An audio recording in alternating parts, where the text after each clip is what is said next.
PewDiePie, one of the biggest YouTubers on the platform, has been posting pro self-hosting content on YouTube for about a year now, which is honestly pretty insane. To have such a big YouTuber talk about self-hosting this way is just really cool to see. And during this time, PewDiePie has been developing this open source project called Odysseus. And it's been about 6 days since he released this project by the time I'm recording this. And what this project tries to solve is the lack of functionality you get when trying to run local models on your system. You can chat with it using text in the terminal, but it just doesn't compare to the amount of features that you get by using ChatGPT's website or Claude's website.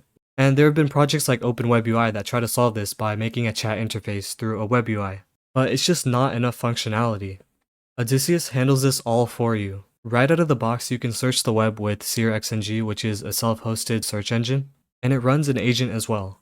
So you can do stuff like manipulating files on your system, and it will be able to interact with the AI model much better. So I just wanted to make a really quick video on how to install Odysseus on your system. It's honestly really simple, and all you need is Docker. Even if you're on Windows or Mac, I highly recommend just using Docker for this. So to get this up and running, I'll leave this in the description, but basically you could just click on the GitHub link over here. I already have it open, but this is what the repository looks like. I'm going to scroll all the way down until I see Quick Start. Now I'm at the Quick Start section, and you can see it says Docker, which is recommended.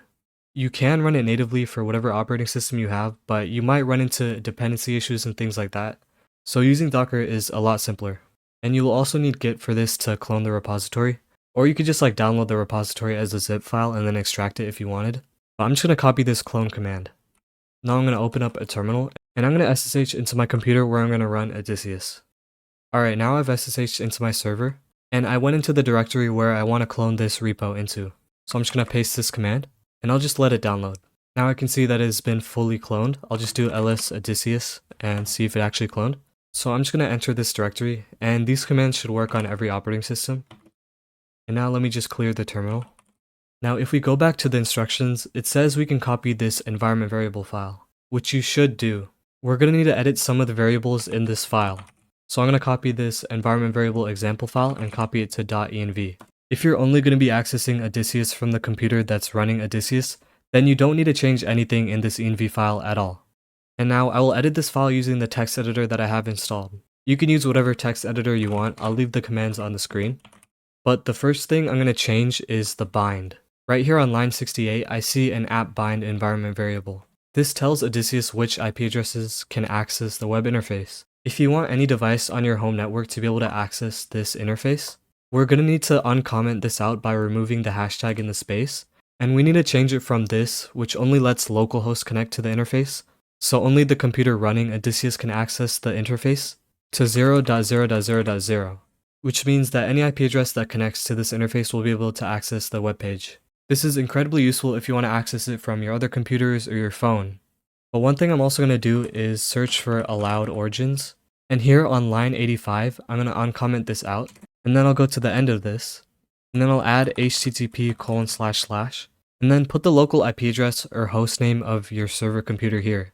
So my hostname of this server computer is just blue, and then 7000, which is the port that Odysseus is going to run on. If you didn't have this, then it might give you an error because you're not accessing the web page with localhost 7000. Now that's basically all you need to edit in the .env file. But now I'm going to save this and exit. Now we can start up the Docker containers by using the command that's right here.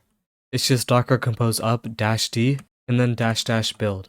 This will download all the images like SeerXNG, and then it will also build Odysseus. Since I already have the other images downloaded, it won't take that long.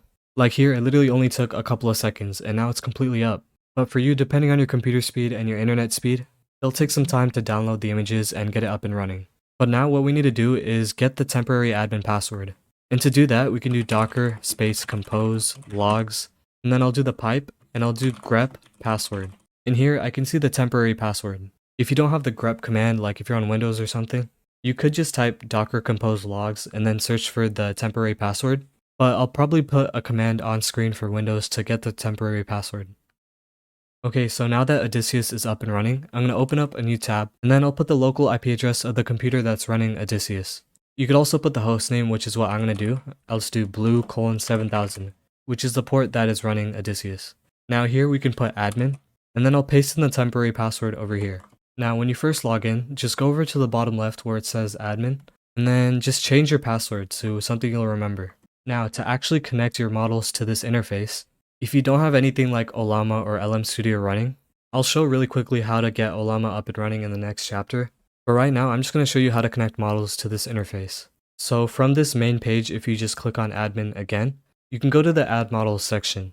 And then for us, we're going to select a local model, since we're not using any cloud models. If you want to, you do have the choice of connecting a cloud API, like the OpenAI API or Claude's API. So I'm just going to select local. And then for me, I have Ollama running on my other computer.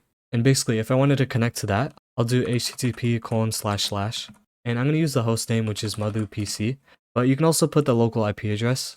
And then the port that I have exposed for Ollama is 11434. And then you can put a /v1 at the end, but I think it'll automatically do that anyways. If you do have Ollama running on the same computer, which is a lot easier since you won't have to worry about exposing anything, you just do http localhost and then 11434. And then everything should work fine. I'm just going to put Madhu PC and then I'll click add. It says it has found 3 models, which is what I have installed on my Ollama instance. So if we go back, I should see these models over here. I'm just going to try out Gemma 3, I'll just say hello. And my computer is not that quick, I don't have that good of a GPU, but it only took about 3 seconds to start up the model. And if I type something again, I'll see how long it takes to respond. It just took like less than a second to respond to that. Now if we go over to the search button, we can actually search the web using seerxng. I'll just ask something like who is PewDiePie? And you can see it's currently searching the web. And after it gives its responses, you can see the sources that it used as well. We can see here that it has 5 web sources, and it has stuff like the Wikipedia, Instagram, YouTube, and I don't know what this is, it's kind of random, but like, it's not going to be perfect, but this is really cool. And over here you can see the agent section, and this will allow the AI models to access your computer. And it automatically enabled this button, which lets the AI model run shell commands. So if you don't have anything like Ollama running, you could just search for ollama.com on the internet, and then you can easily download it with just this one command.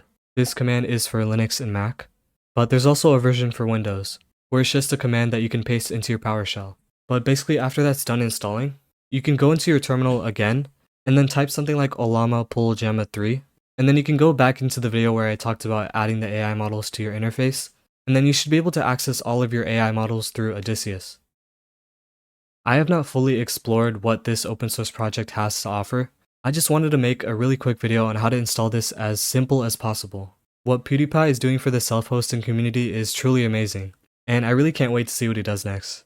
Anyways, if you ran into any issues while trying to set this up, please leave it down in the comments below and I'll try to respond as fast as possible.